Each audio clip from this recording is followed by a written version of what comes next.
हा तर महाराष्ट्रामध्ये आणि देशभरामध्ये लहान मुलींवर महिलांवरती अत्याचाराच्या घटना वाढत आहे आणि आपल्या माणुसकीला कलंक लावणाऱ्या घटना प्रत्येक दिवसामध्ये घडत आहे.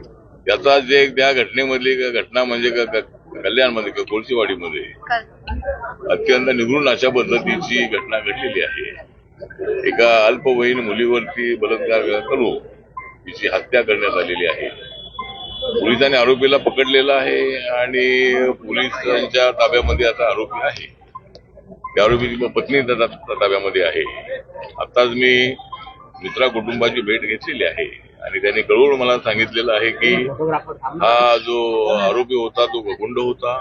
त्याच्यावर यापूर्वी कारवाई झाली असती तर कदाचित माझ्या मुलीवर असा प्रसंग आला नसता. आणि आता ही जी बिल्डिंग आहे या बिल्डिंगला महानगरपालिकेने तोडण्याचं नोटीस यापूर्वी दिलेलं आहे. अनेक लोकांनी घर खाली केलेली आहे. काही थोडे लोक त्यामध्ये राहिलेले आहेत. आताच मी म्युनिसिपल आयुक्तांशी बोललेलो आहे आणि बिल्डिंग पडण्याच्या स्थितीत असेल, धोक्यामध्ये असेल तर ताबडतोब या बिल्डिंगचं डिमॉलिशन करणं अत्यंत आवश्यक आहे. अशा सूचना मी आयुक्तांना दिलेल्या आहेत.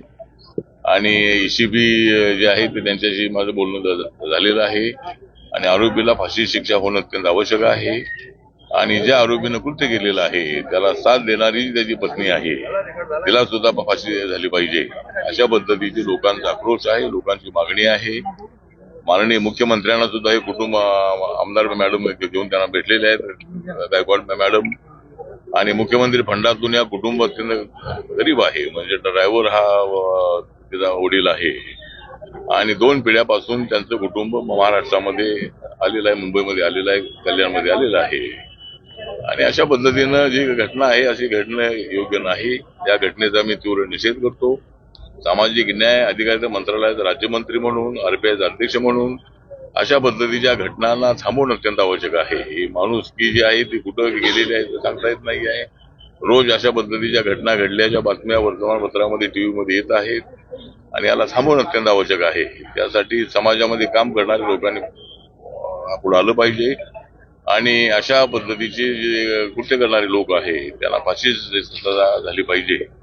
अशा पद्धतीची आपली मागणी आहे. आणि या कुटुंबाला एक चांगली आर्थिक मदत जी आहे ती आर्थिक मदत सरकारच्या वतीने मिळाली पाहिजे. आमच्या पक्षाच्या वतीनंही काही थोडी मदत त्यांना आम्ही देण्याचा प्रयत्न करणार आहोत. आणि हे कुटुंब अत्यंत गरीब आहे आणि या कुटुंबाच्या पाठीशी सगळं कोळशीवाडी, कल्याण आणि सगळा महाराष्ट्र उभा आहे. एवढंच या प्रसंगी मी सांगतो.